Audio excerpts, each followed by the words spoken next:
तो जैसा कि आप जानते हैं, सुबह से हम किसानों के साथ बने हुए हैं और रात को करीब 2 बजे से किसानों को यहाँ पर अगरवा से थोड़ा पीछे बोडा होश नाग एक जगह है, वहाँ पे रोका हुआ है। और अभी जो है दोपहर के करीब 1 बज चुके हैं और लगातार पीछे से तादाद बढ़ती जा रही है। किसान इनके साथ आ चुके हैं, सीटू इनके साथ आ चुका है, उसके अलावा एसएफआई के बहुत सारे लोग आ चुके हैं। और मैं सबसे आपको बात करवाऊंगा। पहले मैं आपको दिखा देता हूँ ये काफिला कितना लंबा हो चुका है, दूर तक ट्रैक्टर ट्राली अगर आप देख पा रहे हैं तो, और इस तरफ भी आप देख सकते हैं। और चलते हैं, चलते चलते लोगों से, बहुत से लोग हैं यहाँ पे जो बात करना चाहते हैं और हम भी उनसे बात करेंगे, उनकी बात को फिर से सामने रखेंगे। जुड़े रहिएगा, वीडियो लंबी होने वाली है क्योंकि पूरा नज़ारा मैं आपको यहाँ पे दिखाने वाला हूँ। और जो एक सुबह से रणनीति बना के रखी थी पुलिस ने कि पहले जो जितने भी ट्रक आ रहे हैं, सामान माल के भरे हुए ट्रक आ रहे थे, उनको बीच में रोक करके किसानों को रोका गया था। लेकिन अब किसानों ने क्या यहाँ पे किया है कि उन सभी ट्रकों को पीछे से ही निकाल दिया है। ट्रक वाले यहाँ पे फ्री हो चुके हैं और एंड पॉइंट पे किसान और जो पुलिस है वो आमने सामने है। और बंदोबस्त आप यहाँ पे देख सकते हैं, खाने पीने सोने का सब ट्रालियों में मौजूद है। और इस तरफ में चाय बन रही है जो मैं ये वीडियो पूरी होने के बाद ज़रूर पीऊँगा। देख सकते हैं यहाँ पे।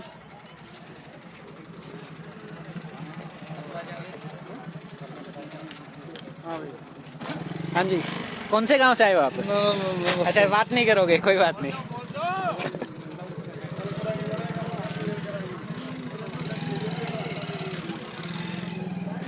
ये देखिए यहाँ पे सभी बैठ गए हैं दरी बिछा के, शायद यहाँ पे कोई मीटिंग होने वाली है आगे की रणनीति के लिए, बातचीत करने के लिए।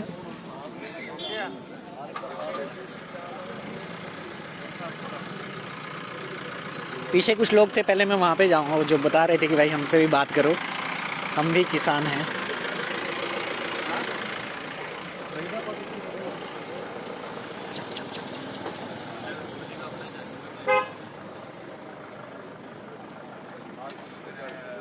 हाँ जी अंकल जी, कैसे हो?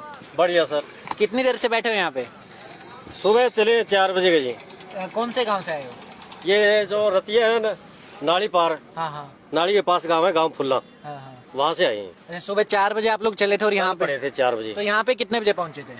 कहाँ, हम रास्ते में जो रतिया से निकल के गए गुरुद्वारा है, वहाँ रुके, वहाँ खाना खाया हमने। अच्छा। और वहाँ से इकट्ठे हो गए, फिर 40-50 ट्राली चली है हमारी। इस आंदोलन में ये बड़ी खूबसूरत चीज है, जहाँ पे भी जा रहे हैं खाना खाने को सबको मिल रहा है। हाँ, हमारा साथ है, खाना साथ है। और ये पहले से हमारा प्रबंध था, ये हमने पहले से प्रबंध कर रखा था खाने का।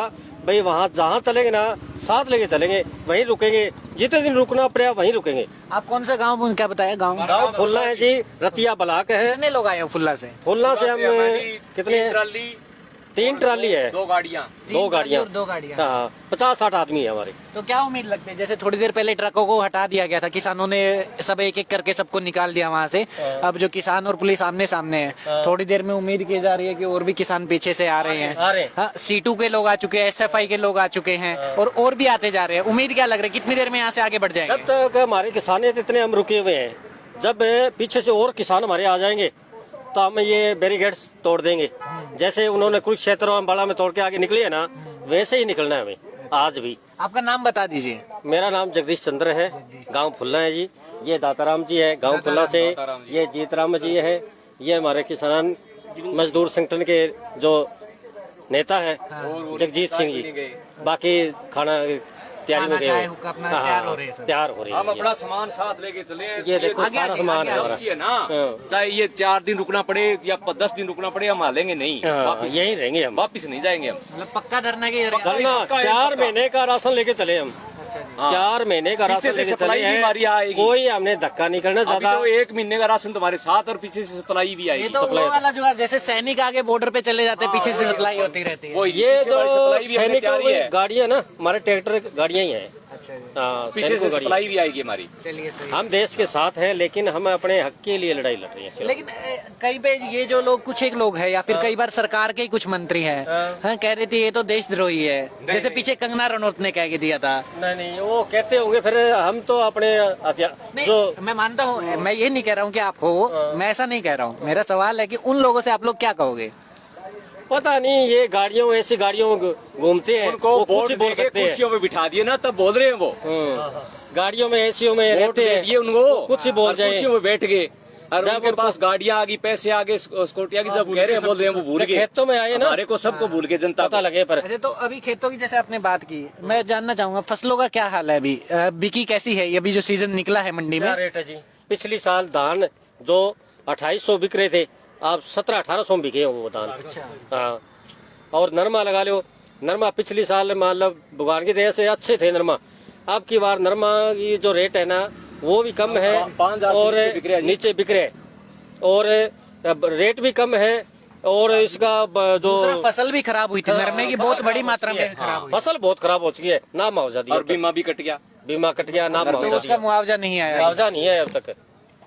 और इस मामले को मैं बता दूं कि हमने रिपोर्टिंग जो किया था 3-4 महीने पुराना ये मामला है, तो इतने टाइम तक किसान इंतजार कर रहे हैं किसी तरीके से उनको मुआवजा मिलेगा। और यहाँ पे आप बता रहे थे किसी की एक फसल खराब हुई थी, कौन थे वो भाई साहब साथ में आपके बैठे? ये बैठे हैं, अच्छा, आप ही हो। सारी फसल खराब हो गई थी, कौन सी फसल थी, क्या बीज के रखा? सारी दोगली नरमाई क्या था? दोगली नरमा है अच्छा, दो एकड़ में 2 किला में नरमा है। अच्छा, और नौकरी जी का जीरी का। हाँ तो जीरी बेचने गए थे, उसका क्या हुआ? वो तो 15 की है तन के लिए तो 1500 रुपए। और रेट क्या चल रहा है वैसे, कितना होना चाहिए रेट? पिछले साल 3000 था जी। पिछले 31 चल रहा था। तो मैं अगर जानना चाहूँ कि जैसे नरमे का जो रेट है अभी कितना चल रहा है? नरमे का गवर्नमेंट रेट तो है 5650, लेकिन बिक नहीं रहे उस रेट में। 5000 से नीचे। और अगर सरकार के हिसाब से देखें तो अब तक किस सरकार में ये क्या, किस साल में सबसे ज्यादा रेट मिला था नरमे का? 7000 नरमे का रेट आया था, वो सरकार कौन सी थी? कांग्रेस, हुड्डा की सरकार थी उस टाइम। हुड्डा की सरकार। 7000 नरमे का रेट आ चुके हैं। 7200 कुछ था, मैंने जितना पता किया। 7000 यार और था। उस टाइम के बाद वो में खर्चे सबसे भी इतने ज्यादा अच्छा बढ़ भाव गए, था हमारा। और भाव बिल्कुल 3300 रुपए उस टाइम में खर्चा भी कम था, रेट भी अच्छा था। अब की बार खर्चा दुगना है और रेट आधा है। तो जैसे उस टाइम पे सरकार बोली थी कि किसानों की आय डबल कर देंगे, तो 7 का तो 14 मिलना चाहिए था। हाँ, और अभी मोदी जी यहाँ पे रेट जो आधी होगी, 4500-4600 बिक रहा है जी। किसानों को जो आए है ना वो आधी होगी। और मैं अपडेट देना चाहता हूँ, मैं किसानों से जो बात कर रहा हूँ, मैंने खुद मंडी में उतर के देखा है, उस आधार पे मैं कर रहा हूँ। तो मुझे देशद्रोही कहना मत शुरू कर दीजिएगा, कहीं बोले कि तो हमारी नहीं, आप नहीं कह रहा हूँ, वो लोग है बहुत सारे। समस्या है वो उजागर कर रहे हो, आपका तो हम धन्यवाद करते हैं जो हमारी समस्या उजागर कर रहे हो, कम से कम शुक्रिया सर। आगे पहुंचा रहे कोई हो। और कुछ कहना चाहता है? मैं और लोगों से बात कर लेता हूँ। हाँ, बोलिए ना, आप आगे आ जाइए। अब इस तरह बाजरी का रेट है, बाजरी की ज्यादा होता है, तो सरकारी रेट है उसका 2100 बाजरी का 2150, हाँ। और वहाँ 1200, 1300, 1100 में रूढ़ी लग रही है बाजरी। बताओ क्या और हाल वो है? भी मजबूरी से बिजाई थी हमारे एरिया में, रतिया बिजली ब्लॉक पड़ी में थी। कर दिया था ना वो। एक मिनट, मैं ऊपर आ जाता हूँ, ढंग से बात करो। ये पीछे ना धान की बंदिश कर दी थी हमारे रतिया ब्लॉक में। पीछे जब धान लगाने लगे थे ना, उस टाइम में धान की बंदिश कर दी थी उन्होंने। क्या भी बाजरा बीजो, नरमा बीजो, मक्की बीजो, हमारे ऊपर वो भी अपने 5वें महीने की 15 तारीख को पूरा रेट देंगे, और पूरा रेट देंगे, 7,000 रुपए एकड़ के देंगे हम आपको। और अगर आप नहीं बेचते हो तो उस स्थिति में क्या होता था? उस स्थिति में हम और कोई करने जोगे नहीं थे। धान वो कह रहे थे धान लगाने नहीं देंगे। धान लगाने नहीं देंगे। हाँ, धान आप लगाओ मत, आपके ब्लॉक के अंदर बिल्कुल सील कर दिया था। कौन से, कब की बात है ये? ये अभी जो पीछे जो अपने मई जून की बात है।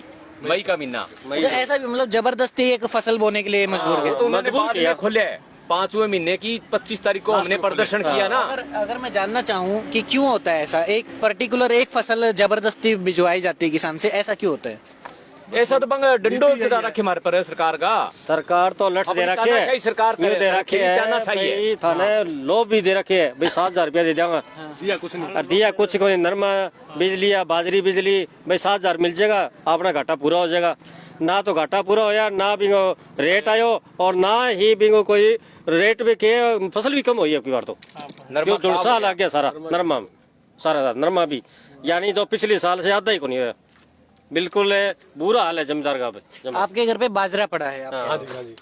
तो उसका फिर क्या होएगा, कितने टाइम तक बढ़िया पड़ा जी। रहेगा? पड़े रहे जो रेट तो इसका आया नहीं अभी तक, और सरकारी रेट खरीद नहीं रही है, तो फिर अब ऐसे थोड़े 1000-1100 में दिए हैं। चलो पढ़िए, जब कोई रेट आएगा अब एक मन करके बेच रहे हैं। कितने टाइम में खराब हो जाती है बाजरे की फसल अगर घर पे पड़ी रहे तो? बाजरी 5-6 महीने में खराब होने लग जाए, और क्या। 5-6 1 साल से ऊपर ज्यादा रखो उसका बाजरा। कितना दिन रखेंगे? अभी तरह की रात तक हो।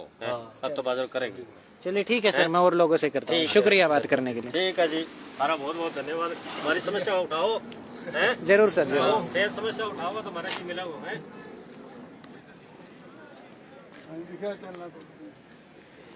लंबी लाइन लगी है ट्रक और ट्रैक्टर की। चलते हैं आगे, भीड़ बढ़ना शुरू हो गई है मीटिंग के लिए। देखते हैं क्या बातचीत होती है। अंकल जी नारा तो लगा दो, खाली हाथ उठा रहे हो।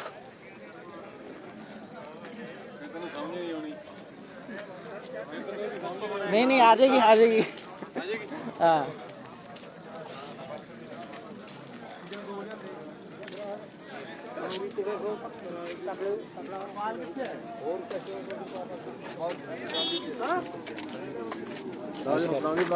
जरूर जरूर। तो लंगर भी यहाँ पे शुरू हो गया। अब तक मैं खाली चाय दिखा रहा था, खाना भी शुरू हो गया और सभी यहाँ पे खाना खाना शुरू करेंगे।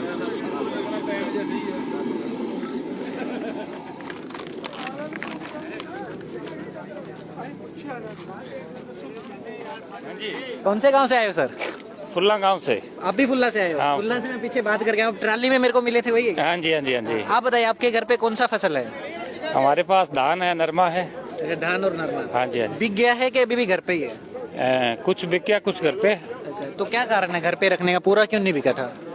अभी हम जैसे कणक की बुआई बिजाई कर रहे हैं और इस वजह से अच्छा, नहीं। अभी तक आप खुद ही मंडी में नहीं लेके गए थे? कुछ लेके आए हैं और कुछ रह रहा है घर पे। तो जितना बिका है उसका कैसा हाल है, मतलब रेट क्या मिला था? माड़े लाते हैं। बहुत मार। हाँ जी हाँ जी। चलिए लंगर खाइए, मिलते हैं दोबारा। ठीक।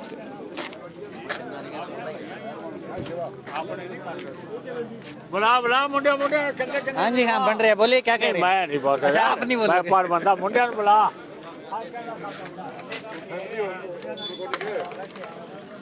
तो ये रेस्ट टाइम चल रहा है, सभी लंगर छक रहे हैं और उसके बाद जब खा पी के तैयार हो जाएंगे तो अपना आगे बढ़ने की तैयारी होगी।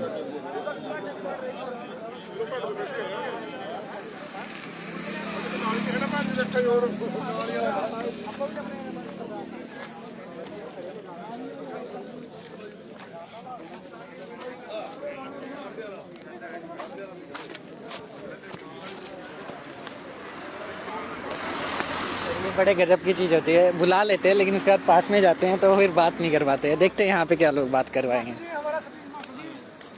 हाँ दोस्त, पहले तो आप ही बात कर लीजिए, फोन पे है तब तो। करेगा जी वो। आप नहीं करोगे? नहीं करेंगे। अरे कर लीजिए, आप भी आंदोलन में आए हो। हमारा वो करेगा। हाँ सर जी, कैसे हो पहले तो ये बताओ। घंटा बोली जाए। हाँ जी, बहुत बढ़िया जी। दुखा पर दुखियाँ, अच्छा जी, आपको पता ही है। हाँ समझ रहे। कारण तो क्या है? कहाँ से आए हैं आप? हम जाखड़ ब्लॉक से आए हैं जी। जाखड़ ब्लॉक से। हाँ जी। तो कितने बजे से पहुँचे हैं? हम कल रात को 8 बजे चले थे। तो अभी जैसे कि हम देख पा रहे हैं, कल रात को 8 बजे चले थे, तो यहाँ पे कितने बजे आए? हम यहाँ पर बैरिकेड तोड़ते हुए लगभग 1:45 बजे के आसपास यहाँ पहुँचे हैं। पीछे कौन सा बैरिकेड तोड़ा आपने? हमने पहले रतिया में और फिर जो अपना बाईपास के पास जो फतेहाबाद का है वहाँ आइसर पेट्रोल पंप के पास लगा हुआ था, वहाँ तोड़ा है। तो यहाँ पे फिर कितने बजे तक पहुँचे आप? 2:45 या 3 के बस हम पहुँच 2 गए या थे। 3। और तब से आगे भी ये बंद ही करके रखा था? हाँ, अभी हमारे साथी आ रहे हैं और तभी से हम कार्रवाई कर रहे हैं। कितना उम्मीद है, पीछे से कितने लोग आ रहे हैं जो इन्फॉर्मेशन मिली? लगभग 1000 ट्रैली से प्लस होगा। 1000 ट्राली? प्लस। सही है सर, मतलब जिस लोग तरह तो से काउंट ही नहीं कर पाएंगे। नहीं, किसी तरह कोई काउंटिंग ही नहीं होगी, क्योंकि ये किसान है। जब किसान जागता है तब देश के हालात देखने होते हैं। जिस तरह से आज पंजाब के अंदर इतने बड़े 5.5 लाख लोग आज अपनी खेती बचाने के लिए खड़े हैं, तो हरियाणा भी खड़ा हो गया। पंजाब का छोटा भाई है, पूरी बड़ी मात्रा में लड़ेंगे। तो अपने आप मुझे बताइए, फसल क्या क्या बेचते हैं अपने आसपास? हमारे आसपास की फसल लगभग ज़्यादा तो गेहूँ और अपना ये चावली खेती होती है, धान की ज़्यादा मोस्टली होती है। वो जो पानी बढ़ी है वहाँ का तो ज़्यादा खेती होती है। वैसे नरमा बाजरा भी होता है थोड़ा। इस बार मंडी में कैसी बिकी थी जो फसल आप लेके गए थे? अब की बार सरकार की पॉलिसी रही है हमेशा। अब की बार सरकार ये दिखाना चाहती है कि जो हम ये कानून लेके आई हैं, एक किसान को थोड़ा सा ये दिखा रही है कि हम आपके पक्ष में कानून है।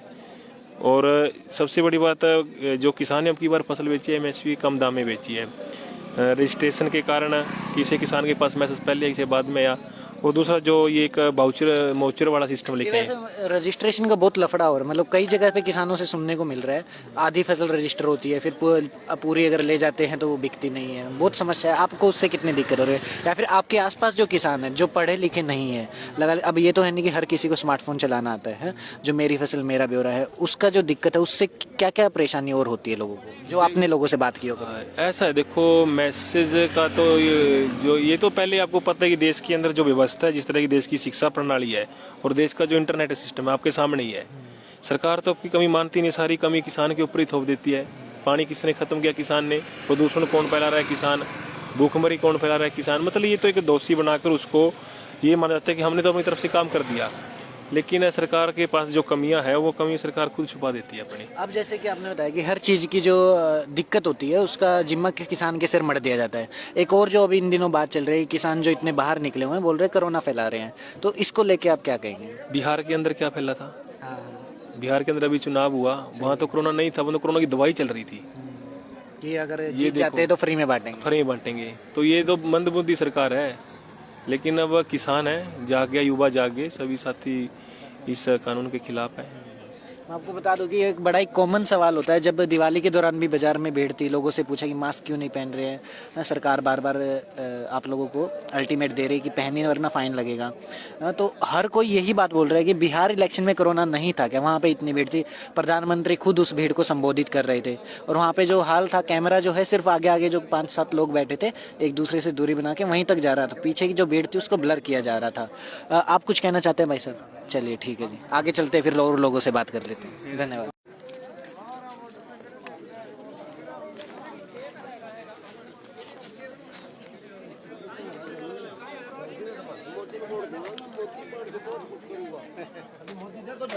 जी क्या कर रहे थे? 1 मिनट दोबारा बोलिए ना, वो चीज मैं सुनना चाहता हूँ। नहीं, मोदी ने बहुत कुछ कर रखे है। मोदी कह रहा 15 लाख बोलो खाते में डालूंगा, उसके लिए वोट जीत गया, और अब तंग कर रहा पब्लिक को भी। मतलब कि वादा कर दिया लेकिन निभा नहीं। हाँ, निभा नहीं रहा, बेवफा सरकार हो गई है हाँ, बेवफा सरकार हो गई। कौन से गांव से आए हो आप? रत्ता खेड़े से। रत्ता खेड़ा कितना दूर है यहाँ से? यहाँ से है 100 किलोमीटर। 100 किलोमीटर है? 100-150 किलोमीटर है। तो बीच में किसी पुलिस ने रोका नहीं था कहीं और? नहीं, यहाँ रोक रखे। अच्छा, बीच में कहीं नहीं रोका? बीच में कहीं नहीं रोके। रोका था? एक दफा रोका था, उसमें कोई वो नहीं है। अच्छा भाई साहब, मतलब कैसा था वहाँ पे जब रोका था? वहाँ पे कितने लोग थे पुलिस वाले? पुलिस वाला को नहीं आते। अच्छा, तो आराम से आ गए थे? हाँ। आगे दिक्कत नहीं हुई थी? दिक्कत नहीं हुई। अच्छा, यहाँ हो रही है। तो यहाँ पे कितनी देर से रुके आप? यहाँ हो गया, जिसको बात करनी है बैठ जाइए, सारे बात करेंगे यहाँ पे। कोई यो पौने घंटे से रुके हो? हाँ। अच्छा, अभी भी पहुँचे हो क्या? हाँ, अभी पहुँचे। कितने लोग आए हो रोहतक? बहुत लोग आ रहे हैं हम। तो सब ट्रैक्टर वहाँ गए है, सारे दुनिया वहाँ गई सब। तो खाना वाना खाया आपने? खाना पाना घर से खा कर आए। अच्छा, दिल्ली पहुंचोगे कैसे भी? दिल्ली पहुँचेंगे। भाई साहब आप कर रहे थे बात, बैठे क्या लेके आए? 4 महीने ਦਾ राशन लेके आए हैं। अच्छा, आप भी रत्ता खेड़ा से आए हो? नहीं यार, वहाँ ये किधर आता है? ये रतिया रोड पे। रतिया रोड पे नजदीक ही है। हाँ जी। सही है।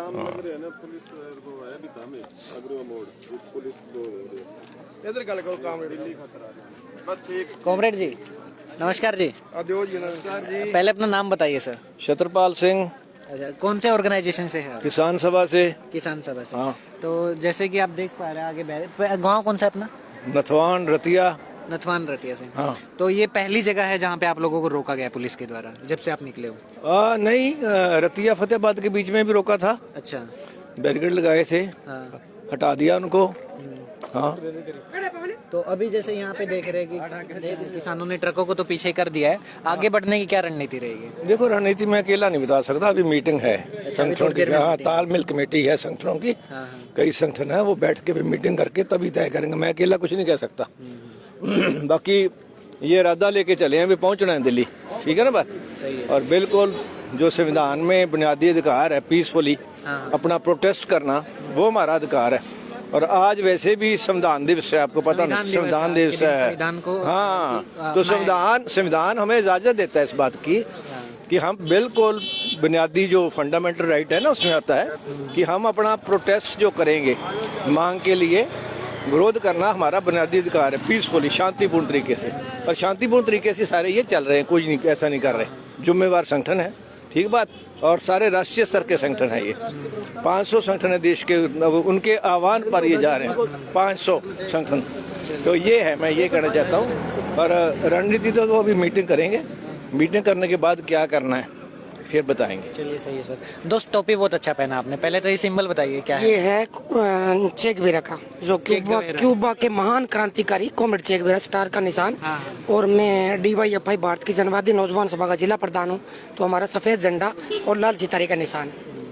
थोड़ी देर में मुझे दीजिएगा, मुझे इसमें फोटो खिंचाना है, मेरे को बहुत अच्छा लगता है। जरूर जरूर जरूर। आप कहाँ से आए हैं पहले? मेरा गांव पहली मंदरी भट्टू ब्लॉक फतेहाबाद जिले से। अच्छा, अभी सुबह सुबह ही पहुंचे हैं? हाँ, कितने लोग आए हैं? हम वहाँ भट्टू ब्लॉक से 50 से 70 की संख्या में है लगभग। अच्छा, 50 से 70 लोग आए हैं। हाँ। तो जैसे SFI जो है स्टूडेंट फेडरेशन ऑफ इंडिया होता है, स्टूडेंट्स भी आए हैं कि उसमें बड़े लोग आए हैं? स्टूडेंट भी है, नौजवान भी है, किसान भी है, मजदूर भी है। ये लड़ाई सिर्फ एक किसानों की नहीं है, ये लड़ाई आज हर वर्ग की, जो 90% कमाने वाले हैं, किसी भी जाति से हो, किसी भी धर्म से हो। क्योंकि जो किसान नहीं बचेगा, किसानी नहीं बचेगी, कौन बचेगा? सही कह। हाँ, कंपनियां आई थी, English British East India company आई थी। 250 साल, कम से कम 7 लाख लोगों ने शहादत दी 1857 से 1947 तक, तब जाके हमें आज़ादी मिली। उस कंपनी को भगाने में हमें 250 साल लग गए। और अब ये कंपनी राज स्थापित करने की जो कोशिश है, तो आप कल्पना कीजिए कि हमारी आने वाली नस्लें, हमारी आने वाली पीढ़ियाँ एक गुलामी ढोएंगी। इसलिए ये लड़ाई आर पार किया इस बार, हम पीछे नहीं हटेंगे 1 इंच भी। और या तो हम अपनी जान की तक देने को तैयार है, गोली मारो सीने पे, नहीं तो अपने हक और अधिकार वापस लो। चे गुवेरा के जो मंसूबे थे उस वक्त, उनका जैसा दिमाग था, उसी दिमाग से आप आगे बढ़ रहे हैं। चे गुवेरा बहुत बड़े समाजवादी, और क्यूबा एक छोटा सा मुल्क, अमेरिका साम्राज्यवादी एक शक्ति इतनी बड़ी विश्व की, और वहाँ पे उन्होंने एक मतलब गोरिल्ला योद्धा थे, छापामारी युद्ध करके उस देश को आज़ाद करवाया, समाजवाद लाया। तो हमारा भी यही मकसद है, समाजवाद, जिसमें कोई जाति कोई धर्म नहीं, सबको बराबर मिले और हर किसी को सुविधाएं मिल सके। हर किसी को सुविधाएं मिले। ये नहीं कि मतलब अंबानी अडानी का बेटे तो बाहर विदेशों में करते कमाते हम, और उनके बेटे हवाई जहाजों में घूम रहे हैं। शुक्रिया सर। आप कुछ कहें सर? ना थैंक्स। चलिए आप बताइए सर, आपसे दोबारा बात कर रहे हैं। चलो जी, बहुत बहुत मेहरबानी। आप पत्रकार साथियों को, मैं पूरे भारत के और पूरे वर्ल्ड के पत्रकारों जो किसानों का साथ दे रहा है, जो अन्न देवता का साथ दे रहा है, मैं उसका दिल से धन्यवाद करता हूँ, उनको मैं नमन करता हूँ। और मैं अपने प्रधान सेवक जी से हाथ जोड़ के अनुरोध करता हूँ, ये हिंदुस्तान का नेशनल हाईवे नंबर 10 है, जिस पे किसान बैठे हैं, पूरा भारत का किसान आज सड़कों पे है। हम रात को यहीं सोएंगे और दिल्ली पहुँचेंगे, क्या पता हमारे साथ क्या होगा क्या नहीं होगा। पर मैं हमारे जवानों से, हमारे सिपाही भाइयों से, हमारे देश की फौज से, हमारे देश के जितने भी सुरक्षा जो भी एजेंसियां हैं, उनसे मैं एक अनुरोध करता हूं कि किसानों के पीठ पे गोली ना मारे, यहाँ मारे। सबसे पहले कहने का मतलब क्या जी, गलत तरीका ना अपनाए, ये अन्नदाता का सवाल है। मतलब मजबूत इरादा लेके पहुंचे आप? मजबूत इरादा नहीं साहब, अपनी जान गवा के जाएंगे यहाँ। भाई मजबूत इरादा भाई हार्ट फैल के होके मर जाए, एक्सीडेंट होके मर जाए, मरना तो है ना। मेरा लास्ट सभी से, मैं तो एक बार से ही अनुरोध करूँगा, मर भी जाए तो अंतिम यात्रा क्या होती है। अभी मेरे दाह संस्कार में लोग पहुँचे, आज तक मैंने कभी किसी को काम नहीं बोला। ये किसानों की लड़ाई है। मैं पूरे भारत के जो भी मेरे को जानते हैं, जो पूरा भारत किसान से संबंधित है, हमारे प्रधानमंत्री जी भी, इसी देश के अंदर अनाज जो पैदा होता है ना, वहाँ नहीं होता कैनाट पैलेस में अनाज पैदा यहाँ होता है। देखो साहब, ये गेहूँ है और हमारी गेहूं की बिजाई है ना, जो हम छोड़ के, हमारा घर छोड़ के, भाई अभी 6 महीने की फसल 1 साल की बर्बाद हो जाएगी, 2 साल की बर्बाद हो जाएगी, हम डाउन हो जाएंगे। पर आने वाले छोटे छोटे बच्चे हैं ना, हमारी उम्र तो आधे से ज़्यादा आ गई, छोटे बच्चे, उनका भविष्य को क्या होगा। ये देखो, सारे बुजुर्ग लोग कई पैदल चले हुए हैं, सारे किसान संगठन, पूरा देश एक है। और आज ये हिंदुस्तान का सवाल है जी, हिंदुस्तान के किसान का सवाल है। जिस देश को कृषि प्रधान देश बोला जाता है साहब, जिस देश को वर्ल्ड में, एक हिंदुस्तान एक ऐसा देश है जहाँ सबसे ज़्यादा ऋतुएं हैं और खेतीबाड़ी पे आत्मनिर्भर देश है। और किसान को पर्दे के पीछे बेच दिया गया है 4-5 घरों को। पहले जब बारिश होती थी, पूरे गांव का पानी एक जोड़ में आता था, मैं उदाहरण के लिए बोल रहा हूँ, और वो सारे लोग है ना, वही पानी उस गांव वाले पीते थे, उनके पशु पीते थे, पक्षी पीते थे, पूरा पीते थे। अब जो पूरे हिंदुस्तान का पैसा, जैसे मैं घर से कल निकला जो खेत में बिजाई करने के लिए जा रहे थे, कब मास्क नहीं लगा रखे, कोई मास्क क्या है कोरोना, कम उनको ले आओगे चलान काटो 500 रुपये का, सारे पैसे टैक्स लगा के सिपाही कलरक और ये लोगों ने बिजली वाले सारे पीछे पड़े हुए हैं किसानों के। पैसे लूटो, जेब को कमज़ोर करो, लोगों को आर्थिक हालात कमज़ोर कर दो। ये बहुत ही तानाशाही सरकार है साहब। हम जबकि बड़ौदा इलेक्शन में किसी भी के मास्क का चलान नहीं कटा। बड़ौदा इलेक्शन में नहीं कटा साहब। और वहाँ बड़ौदा इलेक्शन में जो नीतियाँ अपनाई बीजेपी सरकार ने, इन्होंने जो सिलेंडर बांटे,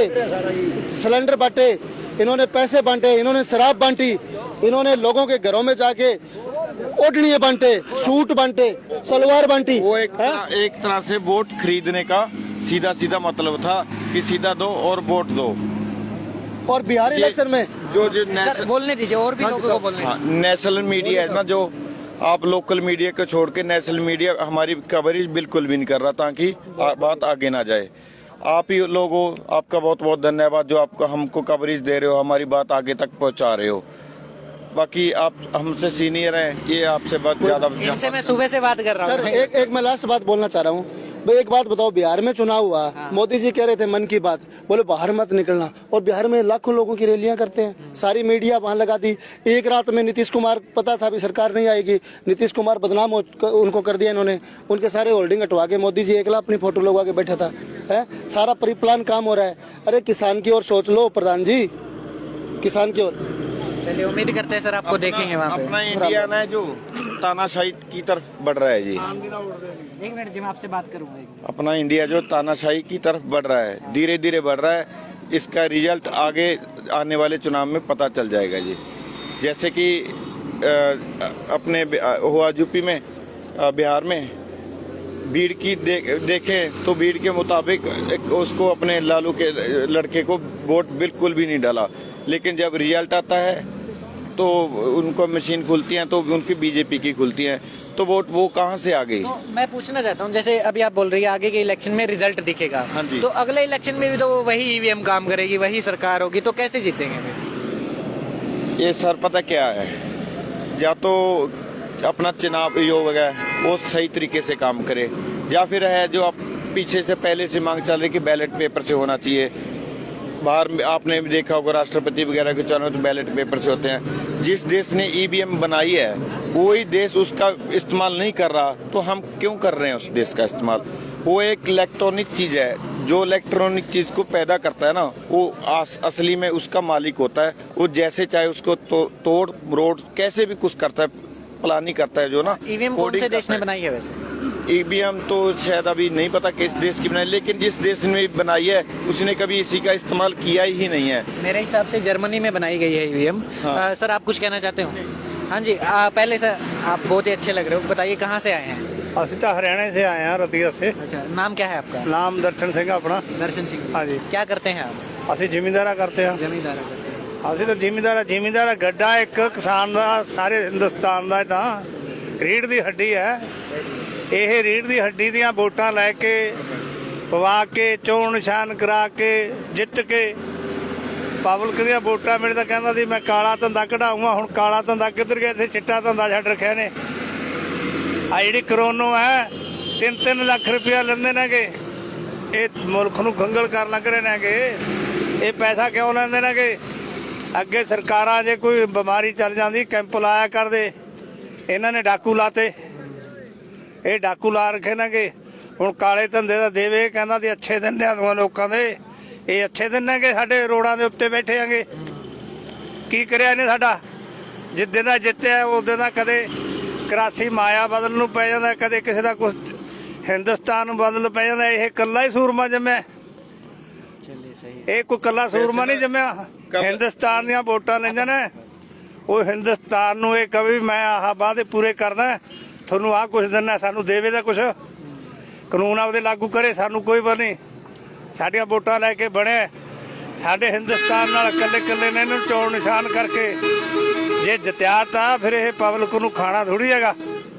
ਇਹਦਾ ਪਬਲਿਕ ਦੀਆਂ ਮਾਇਆ ਲੁੱਟੀ ਜਾਂਦਾ, ਘੜੱਪ ਕਰੀ ਜਾਂਦਾ। ਕਿਸੇ ਦੀ ਫਸਲ ਨਹੀਂ ਵਿਕਦੀ, ਕਿਸੇ ਦੀ ਅੱਗ ਨਹੀਂ ਲੱਗਣ ਦਿੰਦਾ। ਸਾਡਾ ਤਾਂ 25% ਧੂੰਆਂ ਜ਼ਿਮੀਂਦਾਰਾਂ ਦਾ, ਆ 70% ਦਿੱਲੀ ਦੇ ਵਿੱਚ ਧੂੰਆਂ, 70%। मैं समझ रहा हूँ आपकी बात, फिर से आऊँगा आपके पास। एक मिनट भाई की बात पूरी कर लूँ, यहीं पे रहिएगा। बोलिए सर। सर बात मैं ये बोलना चाह रहा था कि जो ना ये सब कुछ चल रहा है कोरोना का वैसे हो ये सारा प्री प्लान्ड है। ये किसी बड़े चैनल पे, मैं चैनल का नाम नहीं लूँगा, उस चैनल पे 2-3 डॉक्टरों ने MBBS MD ने वादा किया था, खुलासा किया है उन्होंने कि जो इसकी टेस्ट की किट थी ना कोरोना की, वो 2017 और 18 में इंपोर्ट कर चुकी थी। मैं जानना चाहूँगा मतलब ये ऐसी इन्फॉर्मेशन आपको कहाँ से आई है? मैं खुल के चैनल का नाम बता देता हूँ। चैनल पढ़ लेंगे वहाँ पे। हाँ, चैनल का नाम है संस्कार क्रांति। उन्होंने बहुत अच्छे से लाइव किया हुआ है। संस्कार क्रांति। हाँ जी, उनका लाइव मैंने देखा था। हाँ, उन्होंने 2 डॉक्टर थे, उन्होंने बताया कि जो इसकी कोरोना की टेस्टिंग की किट है वो 2017 और 18 में खरीद ली गई थी, बल्कि बीमारी आया 2019 में। तो इससे आप पता कर सकते हैं कि आम पब्लिक को कैसे पागल बनाया जाता है। जैसे बड़ौदा में चुनाव हुआ, कोई कोरोना नहीं था, अब किसान दिल्ली के लिए जा रहे हैं तो कोरोना बढ़ गया है। 144 लगा दो, इकट्ठे मत होने दो, इनको ऐसे ये सारा किसान इन दोनों को कुचलने के लिए सारा ये काम किया जा रहा है और उनकी नीति कुछ भी नहीं है जी। हाँ जी, ਅੱਜ ਤਾਂ ਇਹ ਕਹਿੰਦੇ ਵੀ ਜਿਹੜੇ ਇਹਨ ਕਿਹਾ ਦਿਖਣਾ ਵੀ ਅੱਛੇ ਦਿਨ ਲਿਆਉਂਗਾ, ਹੁਣ ਅੱਛੇ ਦਿਨ ਲਿਆਵੇ ਕਿੱਥੇ ਗਿਆ ਹੁਣ ਸੂ ਇਹਦੇ ਮਾਂ ਦੇ ਪੁੱਤਾਂ ਨੇ ਵੋਟਾਂ ਮੰਗਣਾ, ਜਨਤਾ ਦੀਆਂ ਵੋਟਾਂ ਲੈਣੀਆਂ ਨੇ। ਉਹਦਾ ਝੂਠ ਮਾਰ ਕੇ ਗਰੀਬਾਂ ਨੂੰ ਵੀ ਸ਼ਹਿਰ ਨੂੰ ਮੈਂ ਐਸੇ ਕਰ ਦੂੰਗਾ, ਮੈਂ ਐਸੇ ਕਰ ਦੂੰਗਾ ਦੇਵੇ। ਹੁਣ ਇਹ 81 ਦਾ ਖਾ ਕੇ ਪੈਸਾ ਪਾਸ ਨਹੀਂ ਹੋਊਗਾ, ਇਹ ਫੇਲ ਹੋ ਜੂਗਾ। ਹੁਣ ਐਸੀ ਗੱਲ ਨਹੀਂ ਹੈ ਕਿ ਇਹ ਜ਼ਿਮੀਂਦਾਰਾਂ ਨੂੰ ਜਿਹੜਾ ਤੰਗ ਕਰ ਰਿਹਾ ਹੈ, ਹਰੇਕ ਨੇ ਉਹ ਪੰਜਾਬ ਨੂੰ ਤੰਗ ਕਰ ਰਿਹਾ ਹੈ। ਤੇ ਪੰਜਾਬ ਕਿਉਂ ਨਾਗਾ, ਪੰਜਾਬ ਵੀ ਇਹੀ ਹੈ, ਗਵਾਲੀਅਰ ਚੁੱਕ ਰਿਹਾ ਪੰਜਾਬ। ਇਹ ਹਰਿਆਣੇ 'ਚ ਪੰਗਾ, ਇੱਥੇ ਹਰਿਆਣਾ ਬਣਾਈ ਖੜਾ। ਹਰਿਆਣਾ ਤਾਂ ਗਾਹਾਂ ਟੱਪ ਕੇ ਬਣਾਵੇ MP UP 'ਚ, ਇਹ ਤਾਂ ਪੰਜਾਬ ਹੈ ਇੱਥੇ ਚੁੱਕ ਰਿਹਾ। ਮੋਦੀ ਜੀ ਕੇ ਮੋਦੀ ਦੇ ਵੀ ਫੈਸਲੇ, ਸਾਡੀ ਲੜਾਈ ਮੋਦੀ ਨਾਲ ਹੈ। ਖੱਟੜ ਦਾ ਕਿਹਾ ਉਰੇ, ਖੱਟੜ ਕਿਉਂ ਪੰਗੇ ਲੈਂਦਾ ਹੈ? ਖੱਟੜ ਦਾ ਕਿਹਾ, ਖੱਟੜ ਦੇ ਤਾਂ ਪਬਲਿਕ ਤੰਗ ਕਰ ਰੱਖੀ ਹੈ। ਖੱਟੜ ਉਰੋਂ ਦਾ ਕਿ ਦਿੱਲੀ ਦਾ ਬਣਿਆ? नहीं वो है तो उसी पार्टी से जिससे प्रधानमंत्री है। ਹੈ ਇਸੇ ਪਾਰਟੀ ਦਾ ਬਣਿਆ, ਸਾਡੇ ਹਰਿਆਣੇ 'ਚ ਬਣਿਆ। ਸਾਨੂੰ ਹਰਿਆਣੇ 'ਚ ਖੱਟੜ ਹੀ ਤੰਗ ਕਰ ਰਿਹਾ। ਸਾਡੀ ਲੜਾਈ ਆ ਮੋਦੀ ਨਾਲ ਉੱਤੇ, ਸਾਡੀ ਖੱਟੜ ਨਾਲ ਕੋਈ ਲੜਾਈ ਨਹੀਂ। ਖੱਟੜ ਜਾਮ ਲਾਈ ਖੜਿਆ, ਕਾਹਤੋਂ ਲਾਈ ਖੜਿਆ? ਇਹਦੇ ਕਿਹੜਾ ਖੇਤੀ ਨਹੀਂ ਹੁੰਦੀ, ਇਹਦੇ ਕਿਹੜਾ ਕੋਈ ਹੈ ਨਹੀਂ, ਕੋਈ ਇਹਦੇ ਬਾਲ ਬੱਚੇ 'ਚ ਹੈ ਨਹੀਂ ਕੋਈ ਜ਼ਿਮੀਂਦਾਰ। ਕੀ ਨਹੀਂ ਕਰਦਾ ਇਹ? ਕਿੱਥੋਂ ਦੀ ਕਣਕ ਖਾਂਦਾ ਇਹ? ਬਾਹਰ ਦੀ ਖਾਂਦਾ, ਉਰੋਂ ਹਰਿਆਣੇ ਦੀ ਖਾਂਦਾ। आप कुछ कह रहे थे? हाँ जी, कुछ बोल रहे थे आप? बोलिए। चल कोई बात नहीं। सर मोदी के जो भी फैसले उन्होंने किए हैं आज तक वो बिल्कुल ही फेल हुए हैं। जैसे कि आप ले लीजिए नोटबंदी का तरीका। नोटबंदी से क्या बोला था कि सारा काला धन वापस आ जाएगा। काला धन तो नहीं आना था, लेकिन जो लोगों का कुछ सेविंग थी वो भी बैंक में डलवा दी। उसको लेने के लिए आपको पता ही है, आपने कवरेज की होगी, क्या कुछ लेना पड़ा। बहुत सारी नाकामी है सर, उनके ऊपर बात करने जाएंगे तो शाम में आपसे बात करते करते बहुत बड़ी बात हो जाएगी। लेकिन जितनी करेंसी थी उतनी करेंसी बैंक में जमा होगी तो काला धन कहाँ गया? उन्होंने वादा किए थे 100 दिन में काला धन ले आएंगे, 100 से तो बहुत ऊपर दिन चले गए हैं। वो काला धन कब लेके आ रहे हैं? वो अच्छे दिन का नारा था, वो हमें कब जमीन पे दिखेगा कि अच्छे दिन आ गए हैं अभी? अंकल जी झंडा एक बार थोड़ा ऊपर करके दिखा लो और एक बार नारा लगा दो सारे जोर से। किसान एकता जिंदाबाद जिंदाबाद जिंदाबाद, किसान एकता जिंदाबाद जिंदाबाद जिंदाबाद। सही है सर। तो हम भी अभी थोड़ा रेस्ट करते हैं, चाय पानी पीते हैं, उसके बाद फिर से आपके साथ जुड़ेंगे।